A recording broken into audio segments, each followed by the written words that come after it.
네, 오늘도 어김없이 우리 마음에 손을 얹고 우리 내 영혼을 향해 우리 선포하고 하나님의 말씀을 나누도록 하겠습니다. 지나간 시간은 결코 나를 붙잡을 수 없습니다.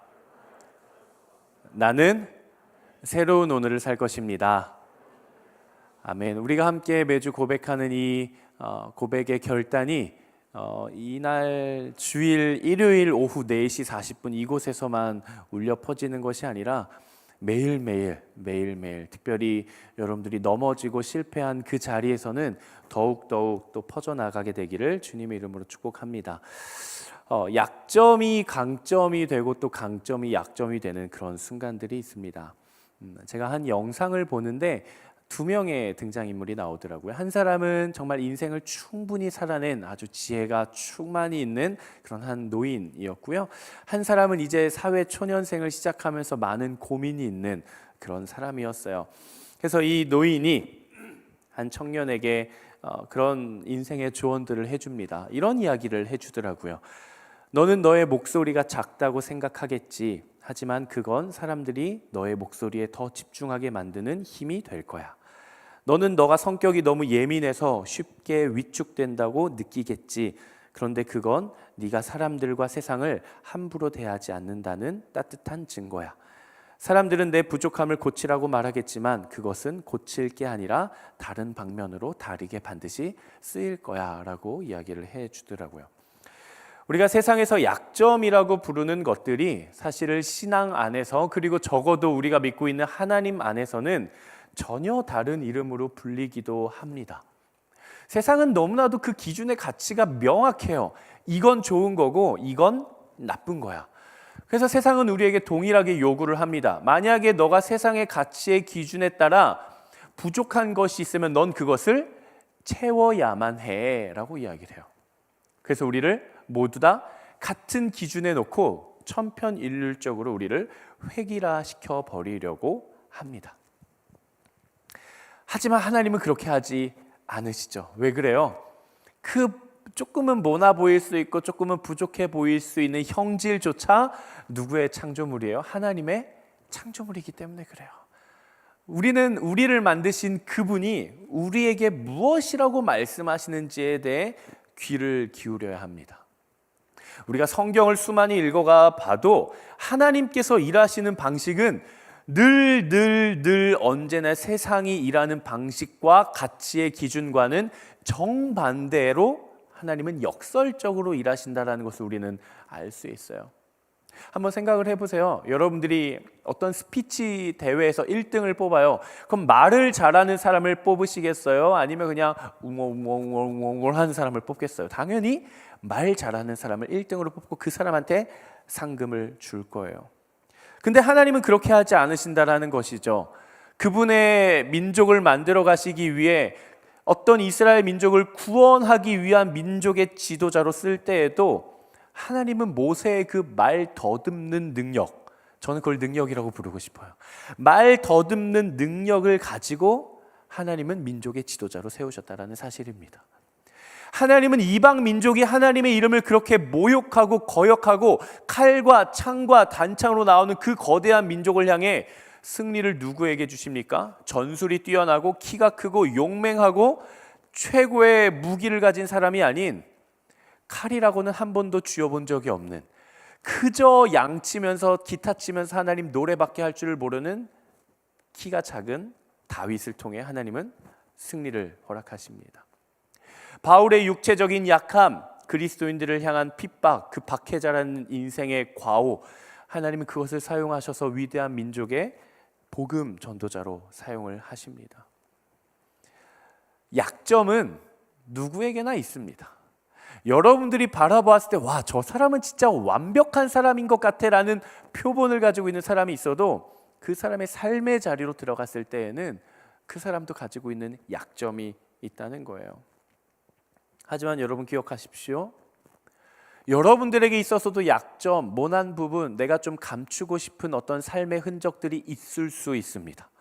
하지만 그것은 세상이 말하는 것처럼 그것은 너의 약점이 될 거야. 네가 그것을 세상 사람들에게 보였을 때는 그것이 너를 갉아먹는 아주 나쁜 것이 될 거야 라고 이야기를 할지라도, 반드시 그걸 제거해야 돼 라고 이야기할지라도 성경은 그렇게 이야기하지 않는다라는 사실이죠.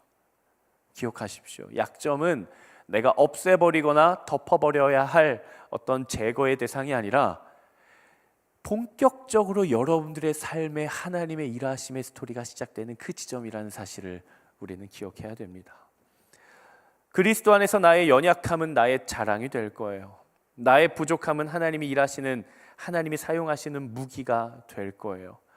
그래서 우리는 우리의 인생에서 혹은 내가 지금까지 살아오며 경험했던 어떤 과거의 상처의 기억이나 아니면 현재 내가 살아가면서 내가 별로 그렇게 마주하고 싶지 않은 나의 어떤 부족한 부분이 있다 손 치더라도 우리는 결코 그것을 덮어버리거나 없애버리기보다는, 그렇게 하기보다는 하나님은 그걸 통해 나에게 무엇이라고 말씀하시는지, 하나님은 그것을 통해 나에게 무엇을 원하시는지, 그리고 하나님은 나의 그 부족한 구멍을 어떻게 빚어가고 사용하기를 원하시는지, 그래서 우리의 인생을 어떻게 세밀하게 이끌어가기를 원하시는지 그 하나님한테 집중해야 되는 것이죠.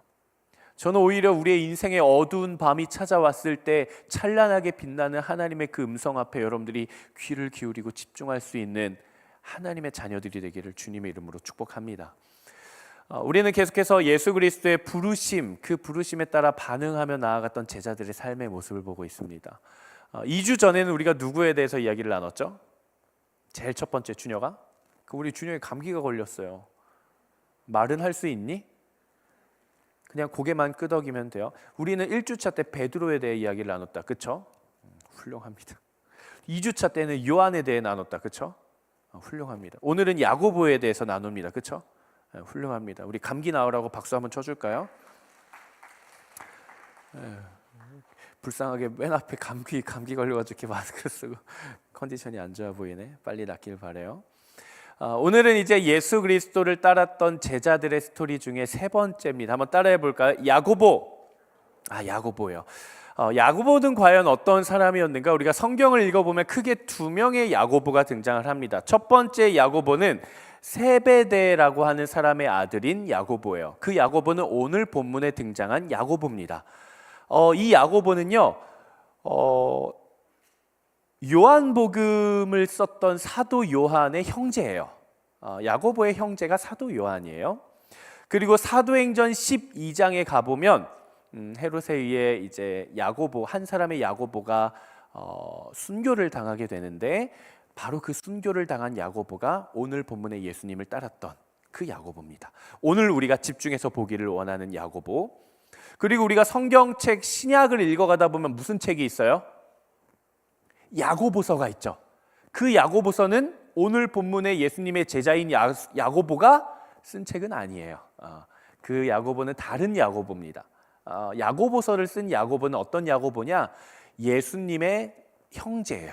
예수님의 형제 야고보이자 그 당시 예루살렘 공회의 지도자였던 전혀 다른 야고보입니다. 오늘 본문을 보면 예수님께서 이제 십자가를 지실 때가 다가왔음을 아시고 원래 사역하셨던 곳에서 지나 예루살렘이라고 하는 그 현장으로 올라가십니다. 그러니까 지금으로 따지면 제주도에서 사역하시다가 이제 서울로 올라가시는 거예요. 근데 서울로 올라가려면 부산도 지나야 하고 충청도도 지나야 하고 전라도도 지나야 하고 무엇보다 서울을 둘러싸고 있는 경기도를 지나야 돼요. 마찬가지로 예루살렘에 가기 위해서는 사마리아라고 하는 경기도를 지나야만 했었어요. 그래서 예수님이 그 땅을 지나가면서 제자들을 먼저 보냅니다. 우리가 거할 거처를 좀 마련을 해라. 그래가지고 제자들이 이렇게 경기도로 가가지고 사마리아를 가서 우리 예수님께서 예루살렘에 가셔야 돼서 여기를 지나가야 되니까 저희를 좀 맞아주시고 영접해 주십시오 라고 했는데, 사마리아 사람들이 예 주님 저희 집으로 오셔서 하루 묵고 가시죠 라고 환대하지 않았어요. 왜 그러냐? 기본적으로 유대인들과 사마리아인들은 관계가 너무 안 좋았어요. 그러니까 참 저는 이런 비유를 좀 안 좋아하긴 하는데, 안 좋아하니까 안 할게요. 별로 이렇게 도움이 되진 않는 것 같아서. 그러니까 견원지간이었어요. 앙숙과도 같은 역사적인 어떤 상처로 인해 서로가 서로를 미워하는 그런 관계였어요. 그러니까 유대인들은 사마리아 사람들을 사람으로 상종하지를 않았거든요. 그러니까 사마리아 사람들도 유대인들이 별로 그렇게 달갑지가 않은 거예요. 근데 유대인들, 그 사마리아인들의 입장에서 봤을 때 예수라고 하는 그 삐까뻔쩍한 슈퍼스타가 자신의 제자들과 함께 예루살렘 그 성지의 메카로 성지순례를 떠난다고 하니까 달가워요, 달갑지 않아요? 달갑지가 않은 거예요. 그래서 밀어냅니다. 유대인들이 예루살렘을 가기는커녕 절대 우리 사마리아 땅에는 발자국 한 걸음도 우리가 허락하지 않을 것이다. 거절을 해요. 그래서 예수님이 결국 돌고 돌아 삥 돌아서 예루살렘으로 가시거든요. 근데 이때 당시 예수님과 함께 여정을 떠나고 있었던 우리의 누구? 야고보. 이 야고보는요, 성격이요, 그지 같았어요. 정말 그지 같았어요. 불 같았어요. 자신을 거절을 하니까 야고보가 기분이 좋아요, 나빠요? 기분이 나쁜 거예요. 모르겠어요. 성경이 증언하고 있지 않기 때문에 이 야고보의 기분 나쁨의 원인이 내가 스승으로 모시는 예수님이 거절당해서 기분이 나빴던 것인지, 아니면 내가 거절당했다라는 그 거절감에서의 기분이 나빴던 것인지, 아니면 내가 사람 취급도 하지 않는 그 사마리아 인종이 감히 우리를 무시해라는 기분 나쁨이었을지는 모르겠어요. 아마 상상해 보기로는 이 세 가지가 모두 있었을 것 같아요. 그래서 우리의 성품이 너무 온유하고 부드러웠던 야고보가 우리 예수님께 가서 이렇게 이야기를 합니다. 주님, 불 내려가지고 그냥 다 불살라 죽여버릴까요? 이렇게 이야기를 하는 거예요. 우리 성경 본문에서는 주여 우리가 하늘에서 불을 불러 이 사람들을 멸망시켜 달라고 할까요? 이렇게 양반처럼 이야기를 했지만 여러분, 이 말이 얼마나 무서운 말이에요. 야고보는 지금 비유로 얘기하는 게 아니에요. 진짜 불을 내려서 그냥 이 사람들 다 불태워 죽이고 싶은 거예요. 얼마나 성질이 불같았으면 대뜸 화를 내는 것이죠. 예수님은 야고보를 꾸짖으시고 결국 다른 마을로 돌아 우회하시는 장면을 우리가 보게 됩니다. 우리는 오늘 본문의 야고보의 모습을 통해서 과연 제자로 살아가기를 소망하는 우리의 모습을 하나님께서 어떻게 방향을 바꾸어 가시는지, 여러분들의 인생 가운데도 야고보와 같은 형질이, 불같은 형질일 수도 있고 우울질일 수도 있고 상처일 수도 있고 억울함일 수도 있고 뭐 다양할 거예요. 우리의 모양의 생김새와 다른 것처럼 아마 우리가 가지고 있는 이 부족한 부분들, 연약한 부분들은 다 다를 거예요. 하지만 오늘 이 시간에는 과연 하나님은 우리의 그 부족한 모습을 통해 너 그거 바꾸고 나서 나를 따라와가 아니라 어떻게 그걸 사용하기를 원하시는지 함께 나눠보기를 원합니다. 마가복음 3장 17절에 보면요, 성경은 야고보를 향해 예수님은 이렇게 이야기를 합니다. 한번 따라해 볼까요? 보아너게 이렇게 이야기를 해요. 뜻은 어떤 뜻이냐? 우레의 아들, 이런 뜻이에요. 우레의 아들. 우레가 뭐냐? 번개, 천둥. 그러니까 한마디로 너는 성격이 여기까지. 예수님이 하신 말씀이에요. 야고보야, 너는 우레의 아들이야. 이 말이 야고보야, 넌 정말 어쩜 그렇게 나를 따르는데 믿음이 그렇게 좋니? 넌 정말 축복한다 라는 뜻에서 지은 게 아니라, 지질이 궁상, 어떻게 너는 그렇게 성격이 맨날 그렇게 급하고 맨날 그렇게 다혈질처럼 여기저기 치고 받고, 아휴, 넌 딱 보니까 천둥 번개 같다, 너는 그냥 천둥의 아들이구나, 이렇게 별명을 지어 주신 것이거든요. 그는 아마 지역적으로도 기질적으로도 너무나도 성급하고 불같고 다혈질인 아마 그런 성격을 가지고 있었을 것 같습니다. 그와 고향 친구가 있어요. 우레의 아들 베드로. 베드로도 진짜 성격이 그지 같았거든요. 성격이 다혈질이었어요. 우리 베드로 성님은 얼마나 성격이 다혈질이냐면요, 로마 병정들이 예수님을 체포하러 오니까 어떻게 해요? 우리 주님 데려갈 수 없습니다가 아니라 그 자리에서 칼을 꺼내가지고 그냥 귀를 잘라버려요. 얼마나 성격이 여기까지. 하지만 우리의 인간적인 눈으로 봤을 땐 참 어떻게 저런 본세의 사람이 예수님의 제자가 될 수 있지, 그것도 수제자. 우리 주님 참 많이 참으셨구나, 이런 생각이 들기도 하죠. 근데 중요한 사실은 예수님께서는 그 한 사람 한 사람을 제자로 부르셨다라는 사실이에요. 그리고 그의 예수님의 사명의 길에 그 제자들이 함께 한다라는 거예요. 그가 완벽하기 때문이 아니라 그의 방향을 다듬어 하나님 나라의 귀한 복음의 통로로 사용하시기 위함이에요. 여러분들의 삶도 마찬가지입니다. 저도 마찬가지예요. 이따가 나누겠지만 저도 성격이 진짜 그지 같았거든요. 지금은 온유하지 않나요? 그래요. 네. 우리도 마찬가지예요. 우리가 완벽하지는 않지만 때로는 우리의 모난 부분들과 우리의 때로는 누군가를 찌르기도 했었던 그 뾰족함을 저는 하나님께서 여러분들을 사용하시는 축복의 통로, 기회의 통로가 되기를 바랍니다. 오늘 우리가 짧게 3가지로 함께 나눠보기를 원하는데요. 우리의 인생 가운데 너무 중요한 내용들입니다. 여러분들이 꼭 기억하셨다가 여러분들의 삶에도 적용해 보시면 좋을 것 같아요. 자, 첫 번째 한번 같이 읽어보도록 하겠습니다. 첫 번째 1번 같이 읽어보겠습니다. 시작. 우리가 예수 그리스도를 따라 살아가는 그리스도인으로서 살아갈 때, 즉 제자의 길을 따라갈 때에 우리가 반드시 영적으로 민감하게 분별해내야 되는 게 있어요. 한번 따라해 볼까요? 하나님의 때, 하나님의 때에 관한 거예요. 하나님은 늘 완벽한 때에 움직이시고 행하십니다. 하나님께서 내 삶을 지금 현재 이끌어 가시는 내가 마주한 삶의 상황이, 그 모습이나 방향들이 내 이성적으로는 이해되지 않을 때에 우리는 이렇게 고백해야 돼요. 한번 따라해 볼까요? 지금이 하나님의 완벽한 때구나. 또는 내가 생각했을 때 지금쯤이면 무엇인가 반응이 일어나고 기도의 제목이 응답되고 무엇인가 해결이 돼야 되는데 아무것도 해결되지 않고 제자리인 것처럼 느껴질 때, 뭔가 계속해 실망감이 찾아올 때, 그럴 때 있으시죠? 그때 우리는 이렇게 고백해야 돼요. 하나님이 나와 함께 하시지 않는구나가 아니라, 한번 따라해 보겠습니다. 하나님의 완벽한 때가 무르익지 않았구나. 예기치 못한 상황이 마주했을 때는 이것이 하나님의 때구나. 예상하고 기대했던 때가 오지 않을 때에는 아직 하나님의 때가 이르지 않았구나라고 믿음으로 고백을 해야 돼요. 오늘 본문 51절 말씀 같이 한번 읽어보겠습니다. 51절 말씀 시작.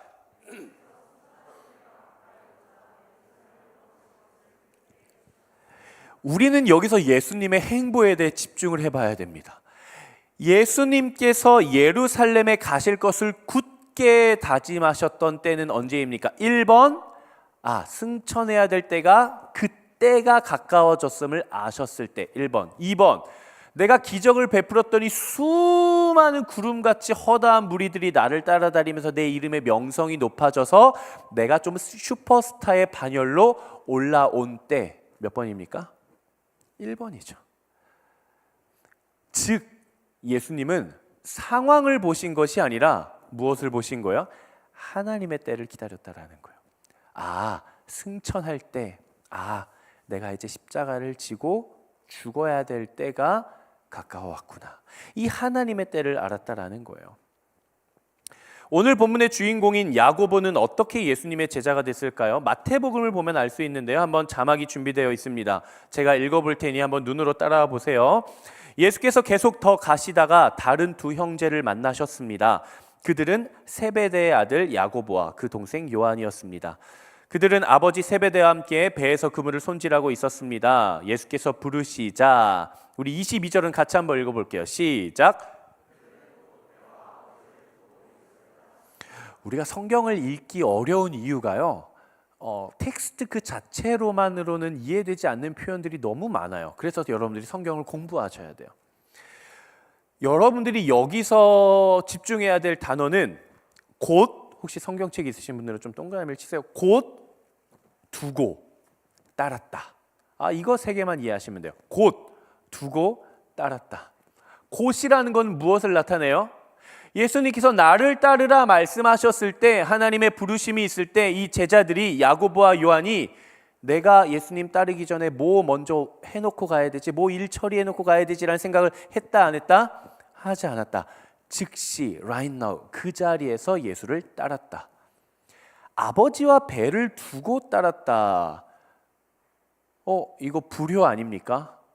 세베대가 앞을 못 보고 있었을지, 누워만 있었을지, 아들들의 도움이 필요했을지 어떻게 알아요? 근데 어떻게 그 아버지를 두고 떠날 수 있어요?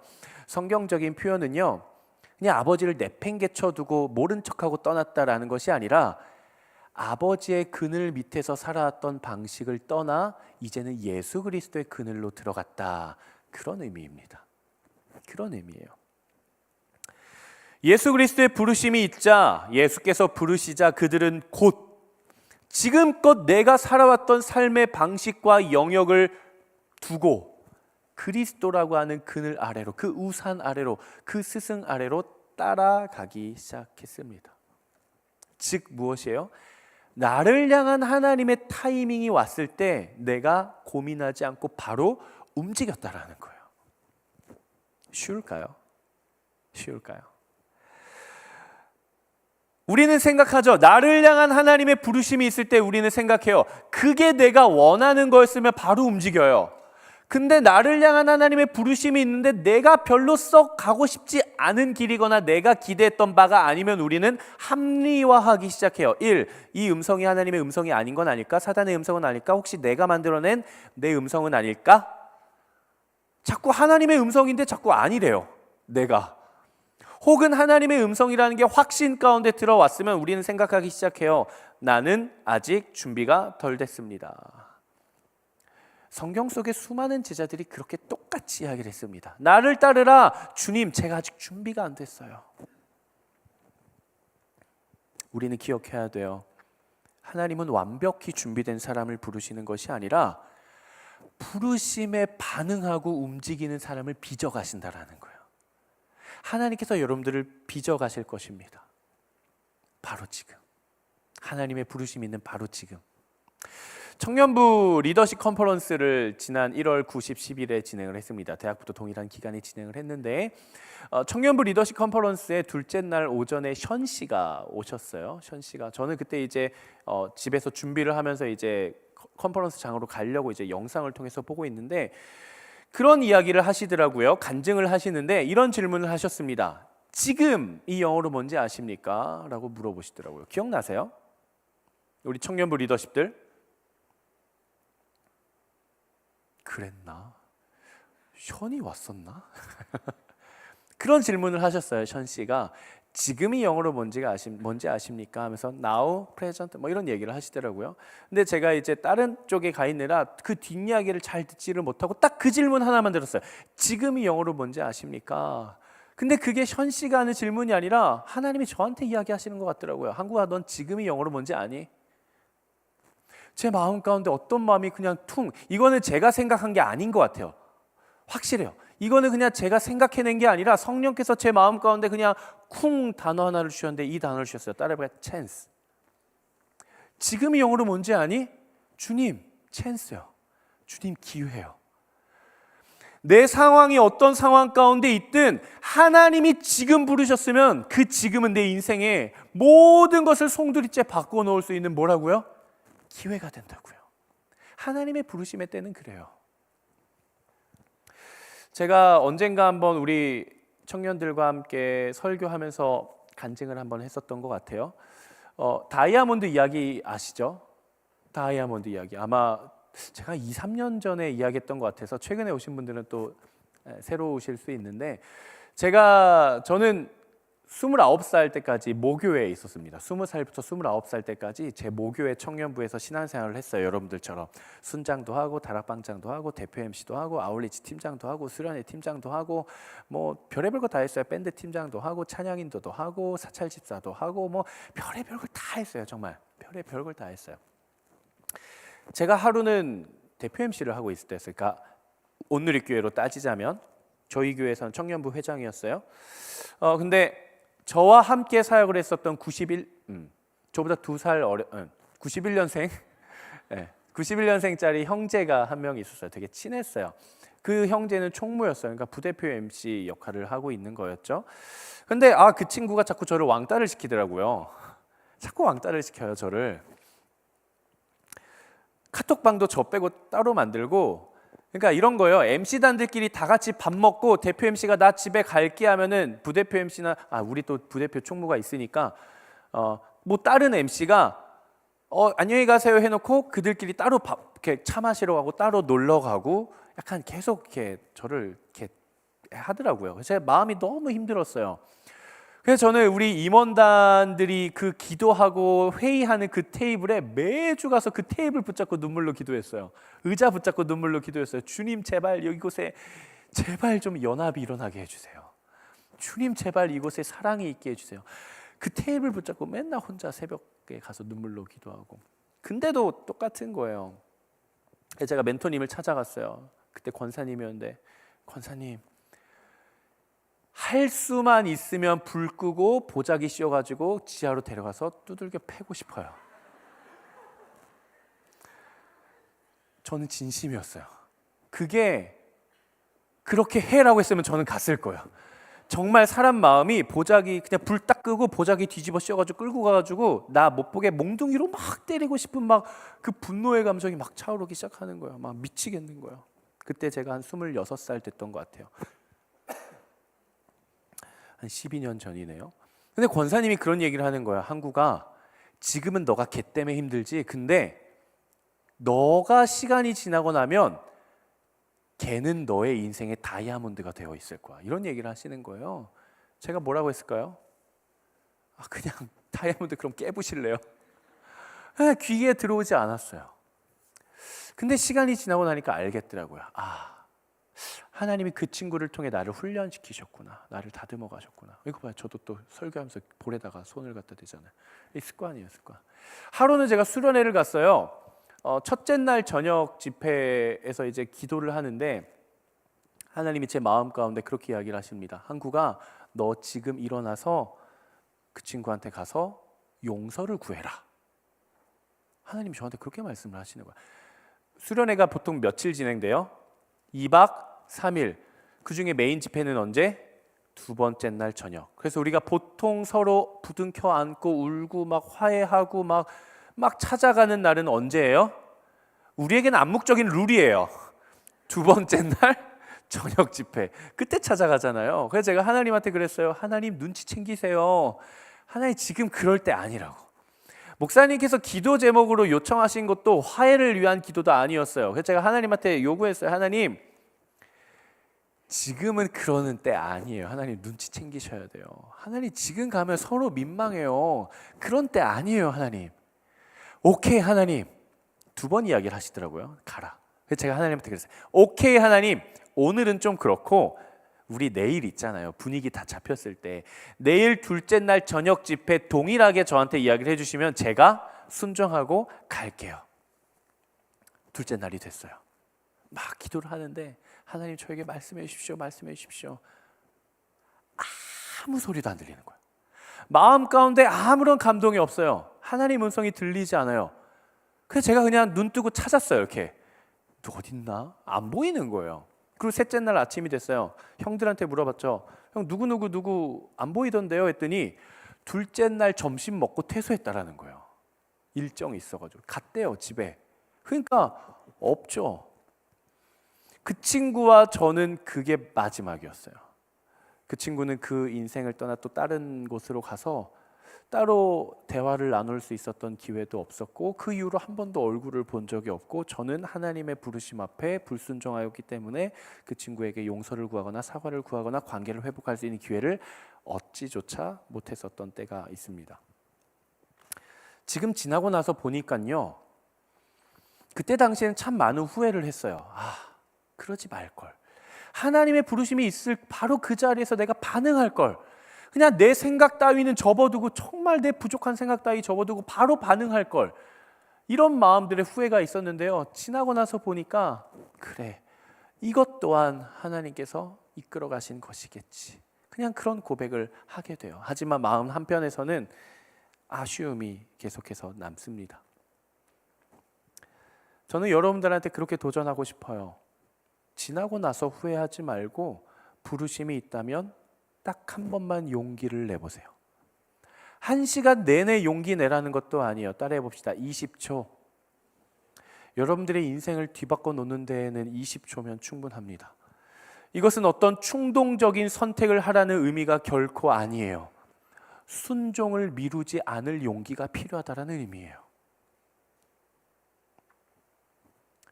오늘 본문에 야고보라고 해서 예수님의 부르심이 있을 때, 나를 따르라 말씀하셨을 때 생각이 든 게 없었을까요? 수많은 생각들이 들었을 거예요. 하지만 그는 순종을 미루지 않을 용기를 냈어요.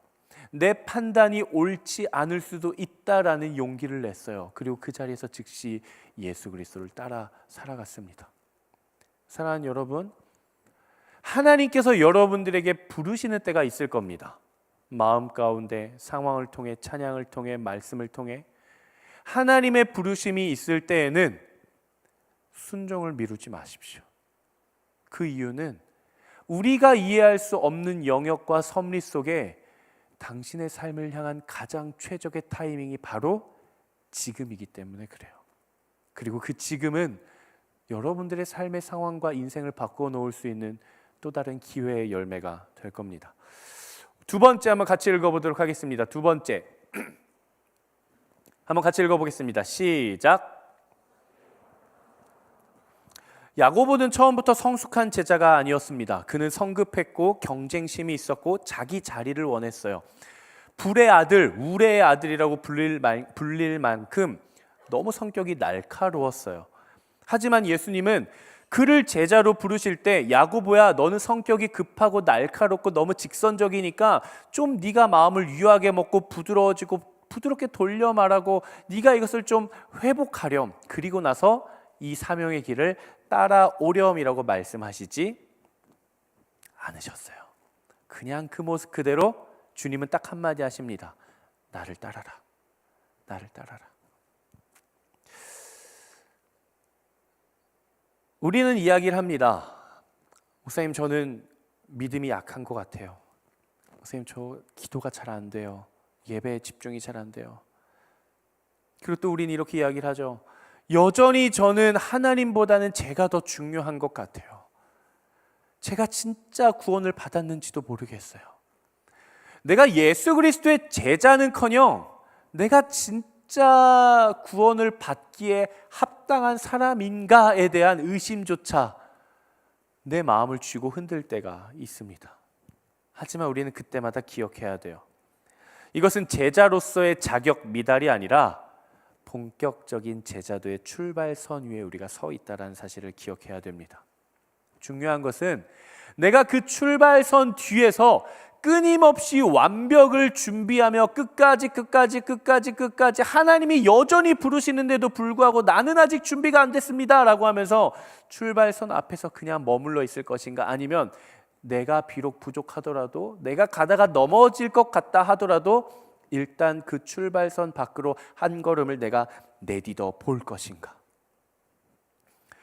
제자의 길, 제자의 삶은 결코 하루를 살아내기 위한 것이 아니라 평생의 시간을 살아내는 것입니다. 빨리 가려면 혼자 가고 멀리 가려면 함께 가라는 말이 있듯이, 우리가 내 평생의 시간 속에서 제자로 살아내기 위해서는 우리의 삶의 주인이 되시고 나를 부르고 계신, 내 모든 것을 알고 계시고 그것을 받아주실 수 있는 예수 그리스도와 함께 동행해야 됩니다. 내가 얼마나 부족한지, 내가 무엇이 결여되어 있는지, 내가 얼마나 모난지 그건 전혀 상관없어요. 우리 주님이 부르실 때 누구 옆에 있어야 돼요? 예수님 옆에 있어야 되는 거예요. 제가 하루는 제주도에 갔었을 때예요. 제주도에 가서 뭐 이름 모를 해변이었어요. 어디 해변을 가가지고 이제 봤더니 이렇게 모래사장이 쭉 있더라고요. 너무 예뻤어요. 정말 넓었어요. 깨끗하고. 그래서 제가 신발을 벗고 양말을 벗고 바지를 걷어 올리고 모래사장을 막 달려갔어요. 그리고 물에서 막 놀고 모래사장으로 다시 딱 나왔는데 생각보다 모래사장의 알갱이가 되게 큰 거예요. 멀리서 봤을 때는 드넓은 모래사장이어가지고 제가 막 달려가서 놀고 와서 앉아서 한 줌 딱 쥐어서 보니까 모래가 아닌 거예요. 뭐였을까요? 다 조개 껍데기인 거예요. 온통 다 조개 껍데기예요. 그래서 제가 조개 껍데기 하나 이렇게 찾아봤어요. 찾아봤더니 동그랗고 예쁜 조개 껍데기는 단 한 개도 없어요. 전부 다 깨지고 파편지고 막 부러지고. 근데 재미있는 사실은 그렇게 깨지고 부러지고 파편된 조개 껍데기가 제가 발을 밟고 눕고 손으로 쥐었을 때 상처를 입히지 않더라고요. 그 어느 조개 껍데기 하나, 뾰족한 껍데기가 하나도 없고 전부 다 맨들맨들, 전부 다 반딱반딱. 발을 밟고 뛰놀아도, 어린아이가 거기서 뛰놀고 뒹굴어도 생채기 하나 나지 않을 만큼 너무나도 곱게 다듬어져 있더라고요. 살펴보니 그 모든 것들이 파도의 세월에, 그리고 바람의 세월에, 그리고 서로 간의 세월에 그렇게 함께 다듬어져 가면서 깎이고 맨질맨질한 거였더라고요. 우리의 인생에서 중요한 것은 내가 완벽한가 깨어져 있는가가 결코 아닙니다. 깨어졌으면 예수 그리스도와 함께 동행하며 다듬어 가면 되는 거예요. 지금 내가 준비하고 있었던, 내가 세워가고 있었던 삶의 어떤 영역이 지금 무너졌는가 세워져 가고 있는가는 별로 그렇게 중요하지 않아요, 여러분. 무너졌다 손 치더라도 예수 그리스도와 함께 동행하며 다시 세워가면 되는 것입니다. 문제가 있다는 게 문제가 아니에요. 도리어 그 상황은 하나님이 일하시는 너무나도 큰 축복의 통로가 될 겁니다. 제가 20대 때, 특별히 20대 초반에 정말 성격이 그지 같았거든요. 진짜 불 같았어요. 정말 불 오브 불, 천둥 오브 천둥, 번개 오브 번개, 다혈질 오브 다혈질. 저는 정말 제가 봤을 때 틀렸다 싶으면 무조건 지적하고, 무조건 갈아엎고, 무조건 들이받고, 무조건 다 뒤집어 엎고 다녔었어요. 20대 초반에. 지금은 어때요? 그래요.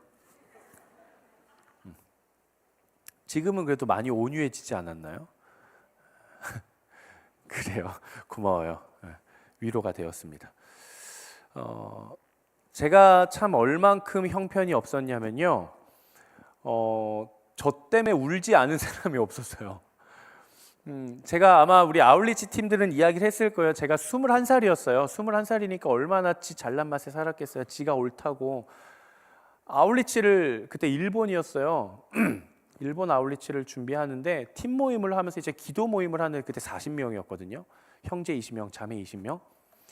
팀 모임을 하면서 기도 모임을 하는데 갑자기 저보다 3살 많았던 누나가 있었어요. 이름도 지금 기억이 나요. 생김새도 너무 기억이 나요. 새가족으로 온 지 얼마 안 된 누나였거든요. 갑자기 기도 모임을 하는데 오열을 하는 거예요. 그게 아니라 그냥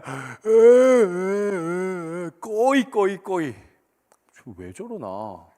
근데 갑자기 울음을 그치더니 한마디를 해요. 저를 보면서, 항구가 넌 내가 그렇게 밉니? 제가 진짜 싫어했거든요.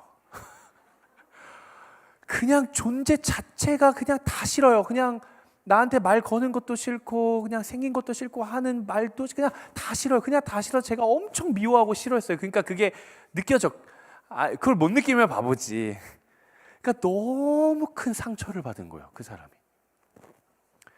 제가 싫어하는 사람들을 엄청 싫어하고요, 들이받고요.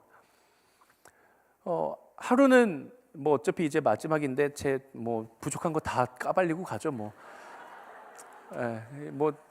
뭐 어쩌겠어요. 제가 순장을 할 때였어요. 정말 기대감을 가지고 이제 한 순장 3년 차였나? 그때 한 24살이었던 것 같아요. 24, 25. 순장을 이렇게 했어요. 근데 순원 명단을 딱 봤는데 제가 싫어하는 동생 하나가 있는 거예요. 자매애였는데 말을 되게 땡땡하는 애였어요. 너무 싫었어요. 그래도 나는 제법 순장 몇 년 차? 3년 차. 성숙하잖아요. 이 친구를 품어야겠다. 그래서 전날 카톡을 했어요. 누구누구야? 우리 순이더라.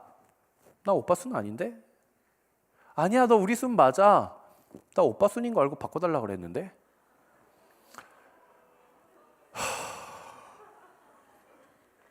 또 제 안에 뭐가 올라와요? 분노가. 그래? 알았어. 그리고 주일날 가서 다락방장 그 순 배정한 사람한테 찾아갔어요. 또 3살 많은 누나였어요. 이런 상황이 있던데 어떻게 된 거예요? 물어봤더니 그 자매가 너가 힘든 거는 아니고 좀 형제 순장을 어려워해서 자매 순장으로 좀 바꿔주면 어떻겠냐 해서 바꿔준 거야. 근데 너한테 미리 말을 못해서 미안해. 그 제가 그랬어요. 미안한 거 필요 없고 사과하라고. 저한테 사과하시라고. 이건 있을 수 없는 일이라다. 막 다 뒤집어 엎고. 그래서 누나가 너무 미안해. 이러고 되게 좋게 끝났는데 집에 가서 오열했대요. 제가 그랬었어요. 정말 그냥 나만 옳고 다 틀렸고 사람들 정죄하고 들이받고 막 다 깨부수고 얼마나 하나님 앞에서 깎여 나갔는지 모릅니다. 근데 하나님이 저를 20살 때 부르셨거든요. 주의 종의 길로. 19살 때, 명확히 따지자면 19살 때 주의 종으로 부르셨어요. 목회자로 부르셨어요. 그런 사람을요. 이번 온누리교회 표어가 나를 따르라 하잖아요. 마태복음 16장 24절이에요. 제가 고등학교 3학년 때 하나님께서 저에게 신학의 길로, 이 목회자의 종의 길로 부르실 때 저에게 주셨던 말씀이 마태복음 16장 24절 말씀이에요. 예수께서 제자들에게 이르시되 누구든지 나를 따르려거든 자기를 부인하고 자기 십자가를 지고 나를 따를 것이니라. 이 말씀을 저한테 쿵 주셔가지고 제가 주의 종의 길로 가거든요. 가면서도 의문인 거예요. 내가 해도 되는 거 맞나? 사람들 깨뜨리고 다니고 사람들 울리고 다니고 상처 입히고 다니고 정죄하고 다니는 사람이 심지어 그때 신학생이었습니다. 신학생.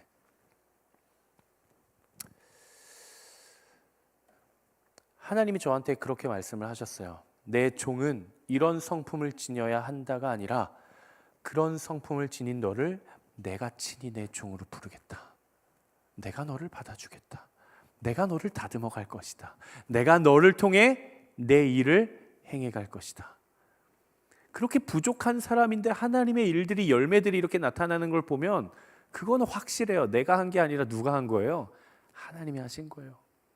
저는 여러분들 가운데 있는 어떤 성품이나 성격이나 혹은 인생의 어떤 기억이나 어떤 부분에 있어서 모난 부분이 있다라고 한다면 그것을 주님 손에 맡겨드리십시오. 그럼 하나님께서 여러분들의 그 부분을 통해 그분의 일을 이루어 가실 거예요.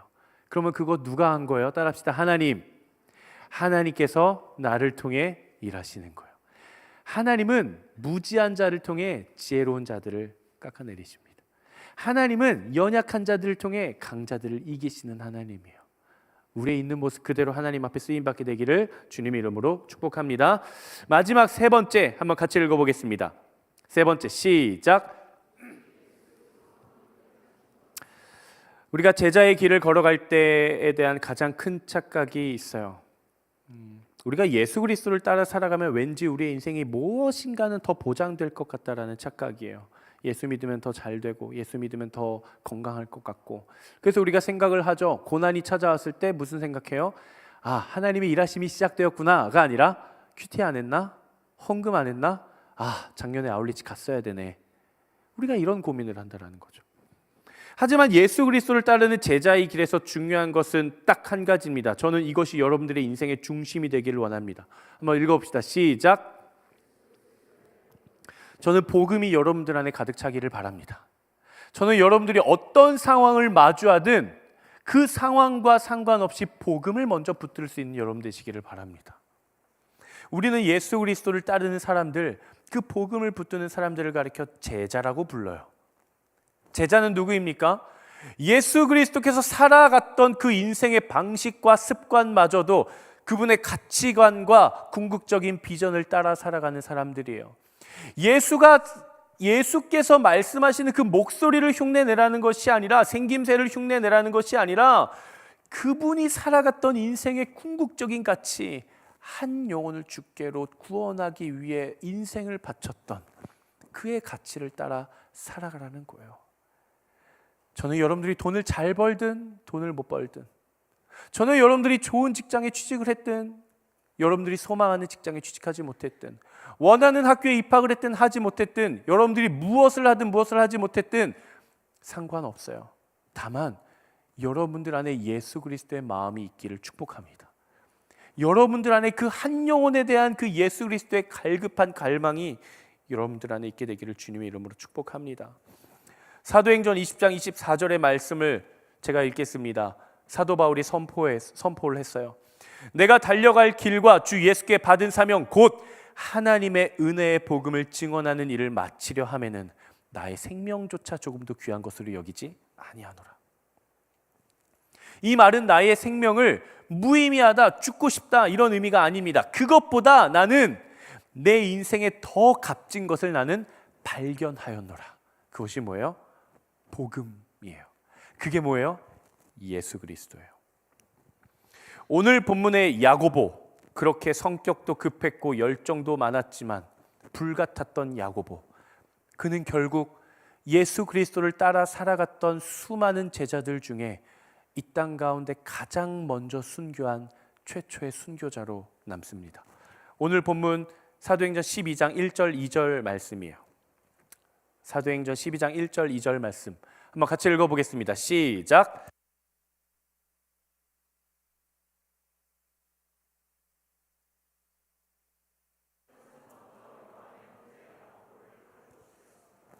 예수 그리스도를 따르는 제자라고 하기엔 너무 부족해 보였던 그의 불같았던 그 열정만 가득했던 기질적 성품이 때로는 예수님을 배척했다는 이유로 누군가를 심판하고자 했었던 그 뜨거움이 예수 그리스도와의 복음을 향해 달려갔을 때에는 자기 자신을 불사르면서까지 끝까지 제자의 삶을 살게 하는 동력으로 쓰임받은 것입니다. 중요한 것은 예수 그리스도의 이름, 복음이에요. 저는 이 자리에 있는 우리 사랑하는 웹대학 청년부 가족들 그리고 인천 온누리교회 모든 성도님들의 삶의 자리에 하나님의 부르심이 있을 때 순종과 동행이 있게 되기를 주님의 이름으로 축복합니다. 그리고 나의 부족한 부분일지라도 주께 맡겨드렸을 때 우리가 예상하지 못했던 더 크고 놀라운 일들을 하나님께서 행해 가시기를 주님의 이름으로 축복합니다. 말씀을 마무리하려고 합니다. 우리는 계속해서 예수 그리스도의 제자가 된 사람들의 인생을 통해 또 오늘을 살아가고 있는 우리를 부르시는 예수님의 음성을 듣게 됩니다. 여러분들은 하나님의 자녀이자 예수 그리스도의 제자입니다. 내가 자격이 있어서, 내가 완벽해서, 경험이 많아서가 아니라 내가 예수 그리스도의 제자요 하나님의 자녀인 이유는 딱 한 가지예요. 그분이 그렇게 불러주셨기 때문이에요. 그분이 나를 그렇게 사용하시겠다 약속해 주셨기 때문입니다. 앞으로 오늘 이 자리 이후로 여러분들의 인생에 있어서 하나님의 부르심이 있을 때 그 즉시 그 자리에서 순종할 수 있는 용기를 내십시오. 나의 연약함을 들여다보지 마시고 나의 과거의 상처를 들여다보지 마시고 그것을 사용하실 하나님만 바라보십시오. 그리고 여러분들의 인생의 끝에 예수 그리스도의 이름만이 남게 하십시오. 저는 여러분들이 정말 지금까지 여러분들이 어떤 인생의 걸음을 살아왔든 괜찮아요. 실패했든 성공했든 상처가 있든 모났든 잘났든 괜찮아요. 중요한 것은 지금입니다. 지금 여러분들은 어디로 향해 나아가기를 원하십니까? 지금 여러분들은 누굴 향해 나아가기를 원하십니까? 여러분들의 그 고민에 그 묵상의 끝에 오직 예수 그리스도만 있게 되기를 주님의 이름으로 축복합니다. 이 시간 우리가 말씀을 붙잡고 함께 찬양하고 기도했으면 좋겠는데요.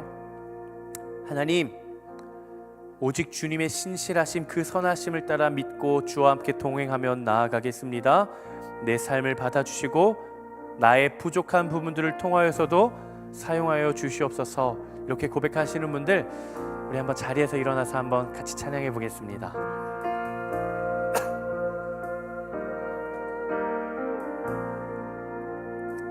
우리 삶을 맡겨드리며 함께 찬양하겠습니다. 사랑해요 신실하신 나의 주님, 주님 안에 있네. 눈을 뜨는 아침부터 나 잠들기까지 선하신 주를 노래하리. 신실하신 나의 주님, 신실하신 나의 주님, 나의 삶을 인도하셨네.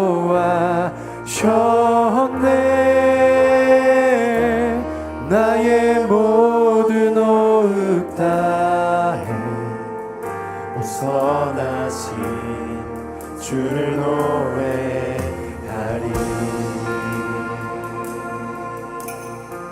사랑해요 나를 인도하신, 사랑해요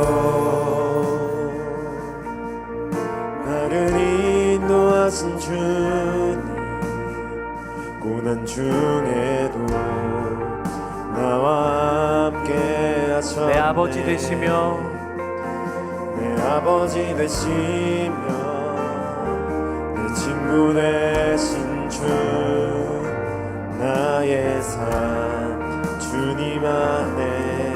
우리 고백합시다. 신실하신 나의 주님, 신실하신 나의 주, 그분이 우리의 삶을 인도하십니다. 나의 삶을 인도하셨네.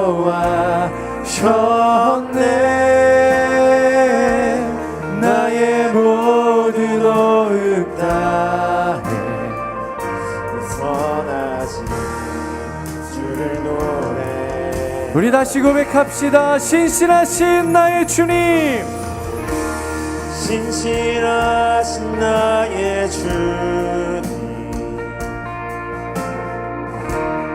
나의 삶을 인도하셨네.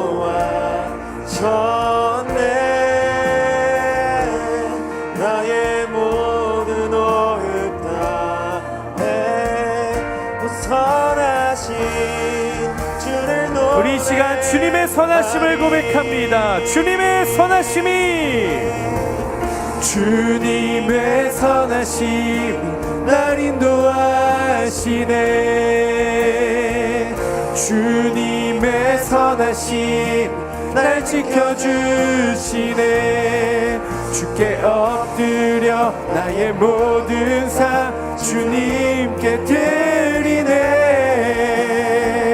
주님의 선하심 우리의 삶을 맡겨드리며, 주님의 선하심이, 주님의 선하심 날 인도하시네. 주님의 선하심 날 지켜주시네. 주께 엎드려 나의 모든 삶 주님께 드리네.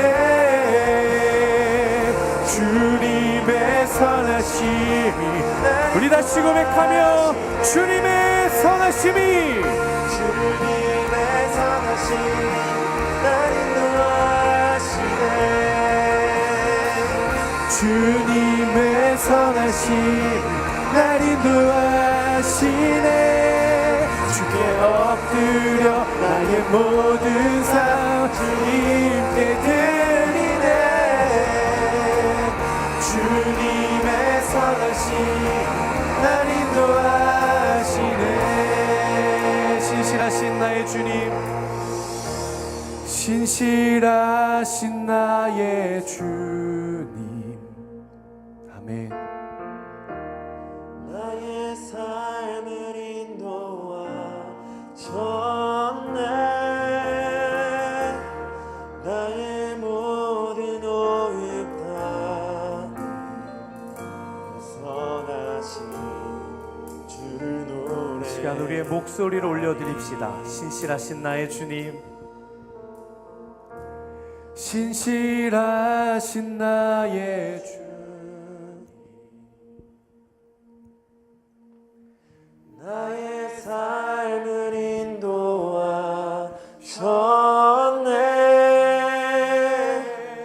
나의 모든 호흡 다해 선하신 주를 노래하리. 우리 시간 딱 한 번 우리 뜨겁게 기도합시다. 함께 기도하면 나아가실 때, 예 주님, 주님 보소서. 주님, 선한 것이 나에게 하나도 없습니다. 예 주님 보소서. 주님, 주님께서 기뻐하실 만한 모양이 내 안에는 아무것도 없습니다. 하지만 주님은 신실하십니다. 주님은 완전하십니다. 주님은 사랑이 가득하십니다. 나의 마음과 나의 호흡을 다해 주님을 노래하겠사오니 주여 나를 사용하여 주시옵소서. 주여 나를 주님의 선한 길로 인도하여 주시옵소서. 주님의 역사가 나타나게 하여 주시옵소서. 시간 주여 3번 외치며 기도합니다. 주여 주여 주여 선하신 주를 노래하리. 진실하신 나의 주, 나의 삶을 인도하셨네. 나의 모든 오르가네. 선하신 주를 노래하리.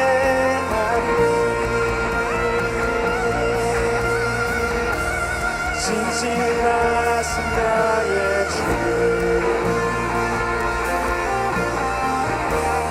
나의 삶을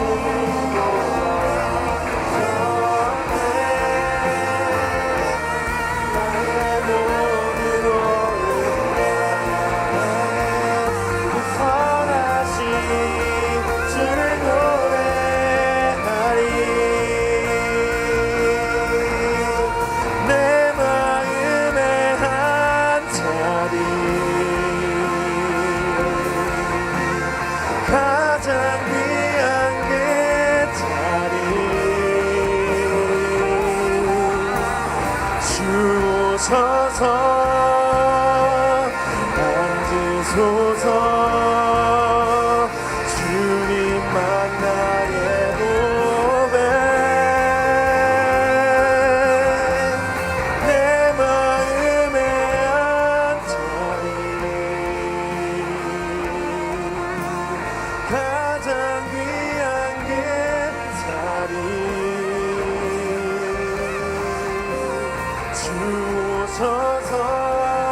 주옵소서. 다스리소서. 주님만 나의 영광. 내 마음에 앉아리. 가장 귀한 게 자리. 주옵소서. 앉으소서.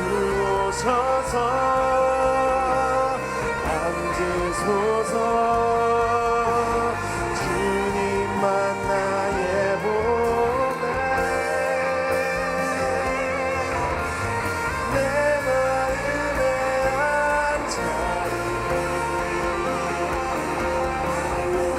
가장 귀한 게 자리. 주옵소서. 다스리소서. 주님만 나의 영광. 사랑하는 아버지 하나님, 하나님이 나를 창조하셨습니다. 하나님이 나를 지어주셨습니다. 하나님이 나를 빚어가십니다. 하나님, 나의 부족한 모습이 있다 할지라도, 하나님 내가 깨어졌다 할지라도, 하나님 내가 실패하고 넘어졌다 할지라도 그것이 나의 낙심이 되지 아니하오면 하나님께서 그것을 사용하실 것이기 때문입니다. 주님, 나에 있는 모습 그대로 주께 나아가오니 나를 받아 주시옵소서. 주님, 우리에게는 애초에 선한 것이 없습니다. 우리 안에 있는 선한 것이라고는 주님의 형상뿐입니다. 주님, 우리를 받아주시고 긍휼히 여겨 주시옵소서. 주님, 우리가 하나님 나라의 거룩한 백성으로 주의 자녀로 예수 그리스도의 제자로 살아갈 때에 우리가 어떤 자격이 있어서가 아니라 그저 주께서 우리를 불러주셨기에 그 길을 향해 나아갑니다. 우리와 함께하여 주시고 주님의 그 선하신 길로 인도하여 주시옵소서. 그래서 주님, 순종하며 동행하며 살아냈던 우리의 인생의 끝자락에 주님을 만나게 하여 주시고 오직 예수 그리스도의 이름만 남게 하여 주시옵소서. 그렇게 모든 것 맡겨드리며 우리의 모든 것의 주인이 되신 무엇보다 선하신 예수님의 이름으로 기도드리옵나이다. 아멘. 우리 하나님 앞에 모든 영광의 박수 함께 올려